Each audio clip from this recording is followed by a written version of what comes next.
Yeah, yeah, yeah.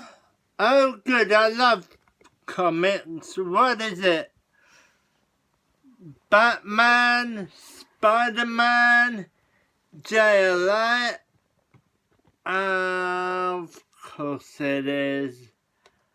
Of course it is. Feminist cringe comics. Oh, but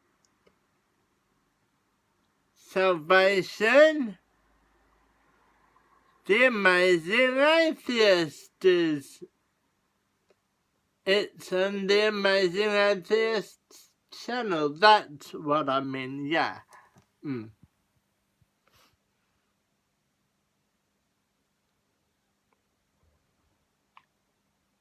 No.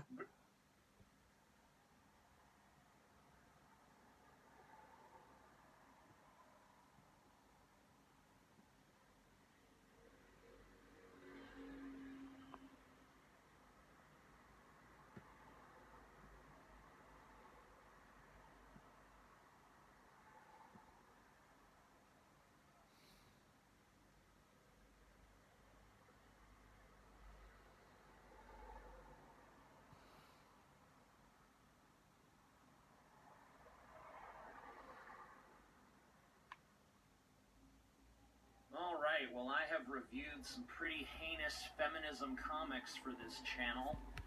And of all the feminist comics I have reviewed, this is probably, maybe not the worst, but the cringiest. I'm going to call this the cringiest feminist comic I've ever read. And this But is by why? I've reviewed some Because before. You'll notice that the art is pretty terrible. But whatever, you know, the writing's even worse. And the ideology is pretty much disgusting. This is one of those SJW comics where a dumb, cis, white male comes up and gets in a discussion with an SJW, and then the SJW launches into a soliloquy explaining their beliefs. And by the end of it, the cis white male is, of course, just like putty in her hands. of course. We'll get into it. So the first panel. I don't get it. Cis, trans, pan, bi, intersex, het, monosexual, polysexual, polygamous, ace, RO, POC. Identity politics is all about labels. Why do you want to put yourself in I'm bi, by the way. Just even sitting here listing all of that shit is kind of a big criticism, isn't it?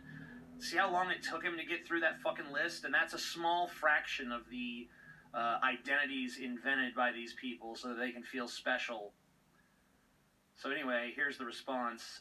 Self-identification... Fuck me. Yeah. Self-identification isn't limiting, it's liberating. If you insist on calling me a girl, that feels like a box. Okay, well, you're clearly a girl. But if I'm allowed to identify as gender fluid, it's more like a garden. That's the metaphor they're going with. Gender identity, all these identities are like gardens. And of course, this guy reasonably asks, what does that even mean? And she's about to explain it to us. I'm sorry, I keep saying she, but she's gender fluid, so I don't know. They are going to explain it to us. Non-binary. When I first started exploring my identity, it was full of all the things you'd expect to find as part of our culture. As a garden, it was, and I'm gonna warn you guys, what I'm about to read is terrible. It's fucking terrible. As a garden, it was made up of heteronormative hedges and binary bushes and frail femininity flowers. Fucking frail femininity flowers. Ouch. The entire English language just recoiled in horror at that fucking combination of words.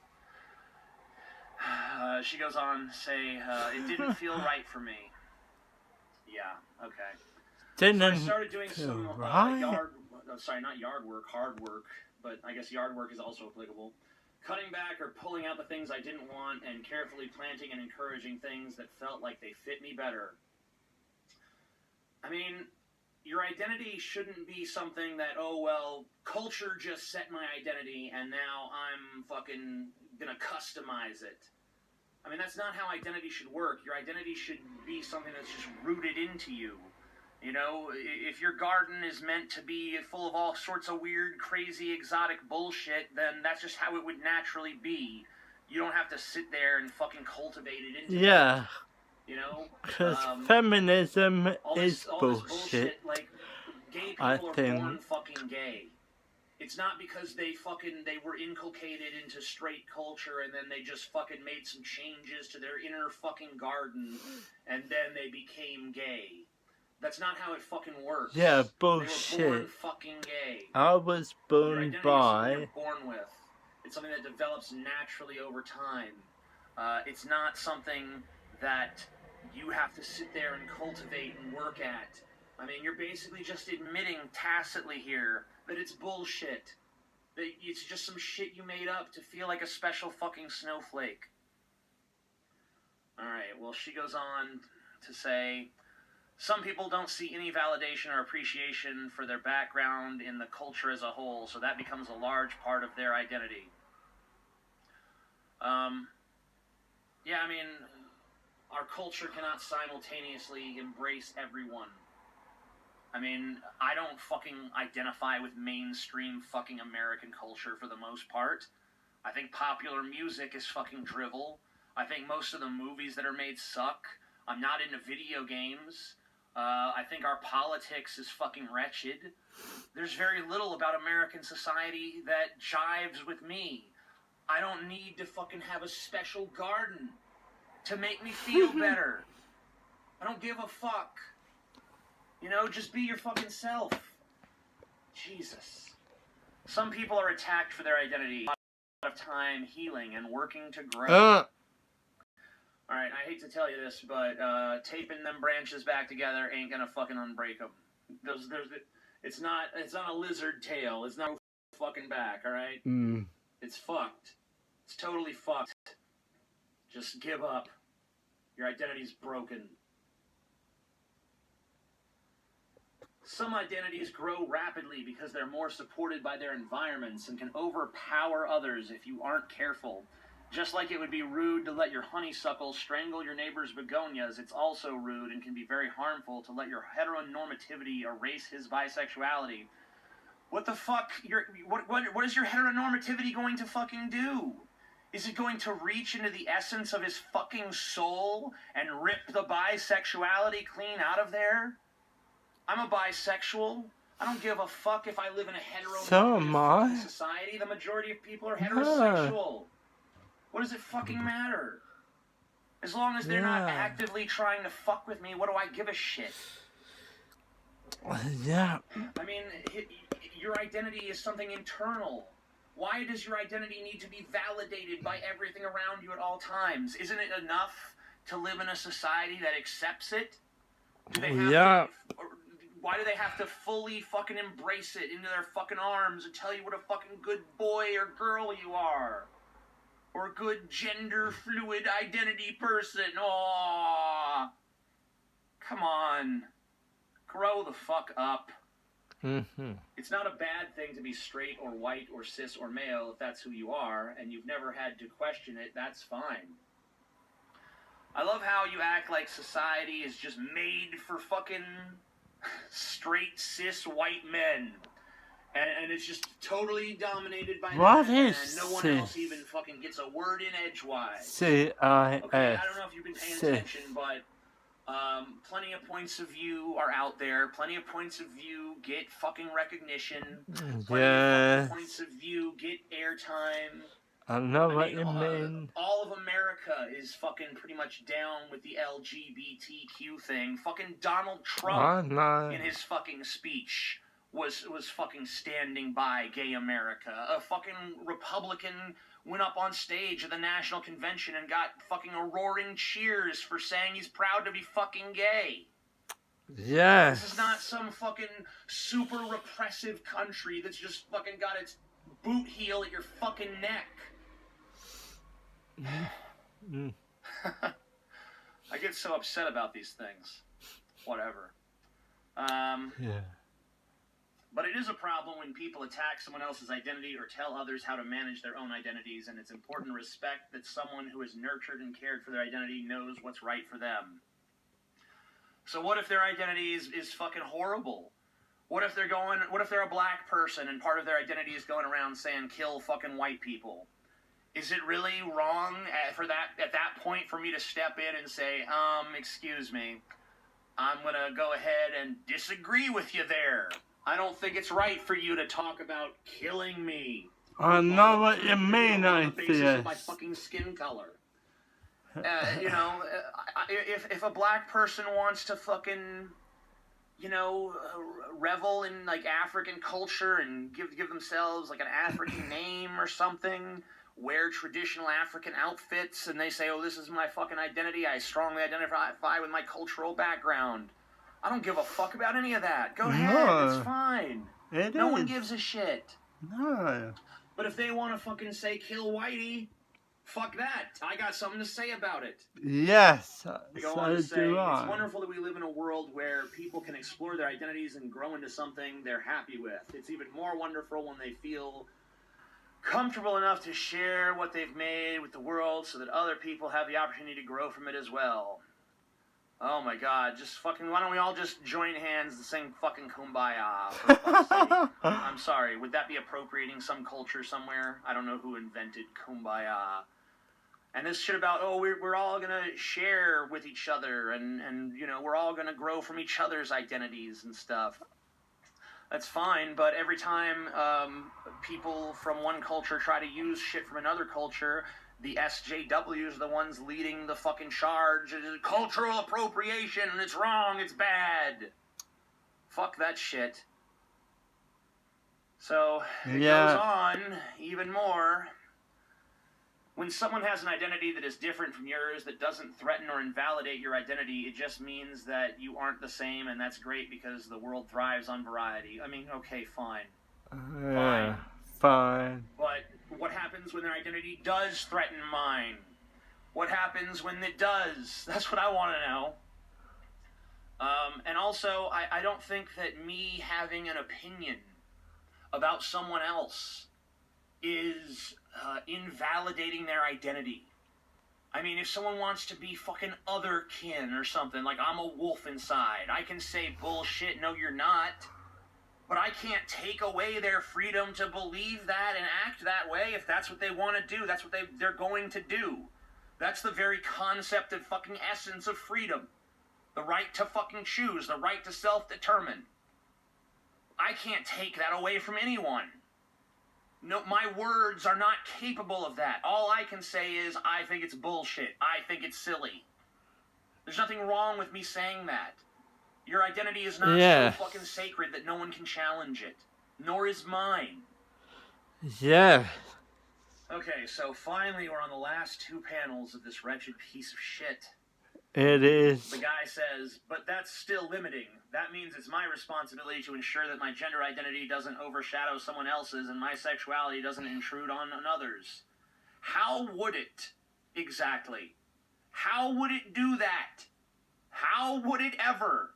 How would your your gender identity overshadow someone else's? I mean, doesn't the fact that the vast majority of people are fucking cis mean that that's always going to overshadow all other gender identities just on the fucking basis of the fact that it's the fucking most common way to identify?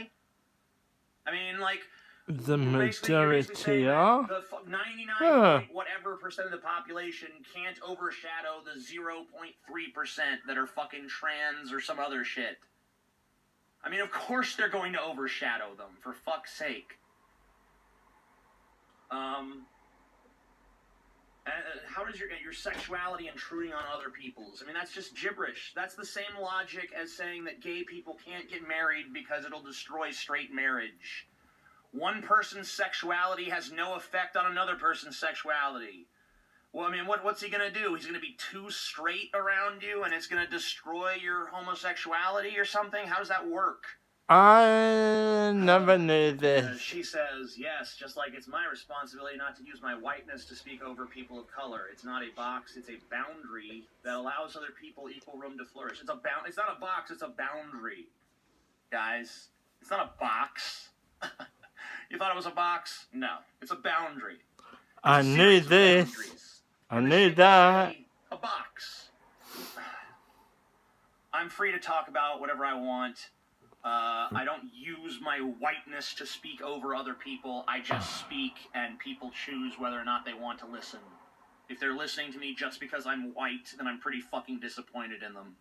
Yeah. I think, though, that if I was black, or I was Asian, or I was any fucking other race, or if I was a woman, I'd like to think that if I was exactly the way I am now, and I said exactly the same things, but I just happened to be another race, I want to believe that most people would still listen to what I had to say.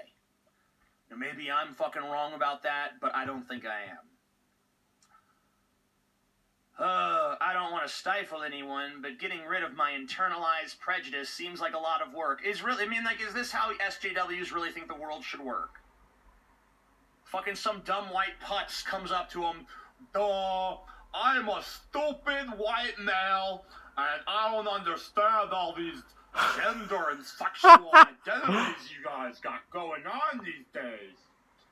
And then she lays into a fucking diatribe about frail femininity flowers, and the next thing you know, he's like, I need to get rid of my internalized prejudice. I mean, shut the fuck up.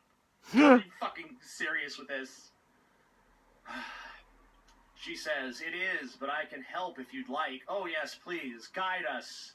We are but humble fucking worms, ready to receive instruction from our wise and benevolent SJW masters. Yeah, that would be nice. I don't even know where to start. No. Asking for information is where you start. Now let's do some weeding. Well, that was horrible. I hope that yes, it was. Survived this fucking ordeal. I know that part of my soul definitely did not. I don't believe I have a soul, but if I did, it'd be fucking screaming in goddamn agony because it's just the hell of reading this god-awful fucking comic. Yeah. Lee Kirkham, you're the fucking Antichrist. Oh yeah, you love it though. Drink those male tears. Drink them. Drink them from your fucking male tears mug. Hope you choke on it. I'm the Amazing Atheist. Peace the fuck out.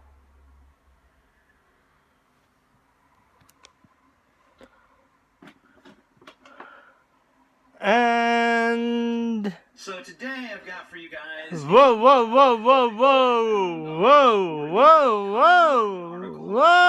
This artist brilliantly tackled. Whoa!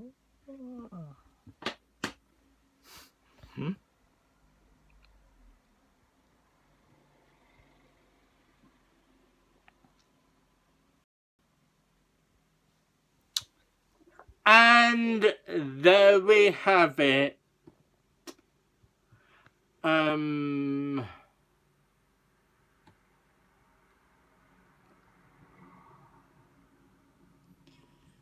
Yeah, it was a horrible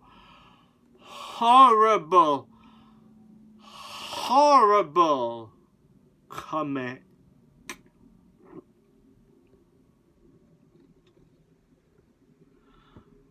I'm gonna drink bleach, so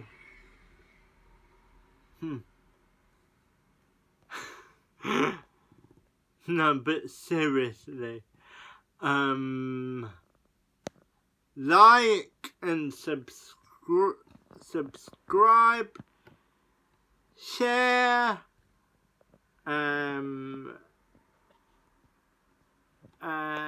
and hopefully my channel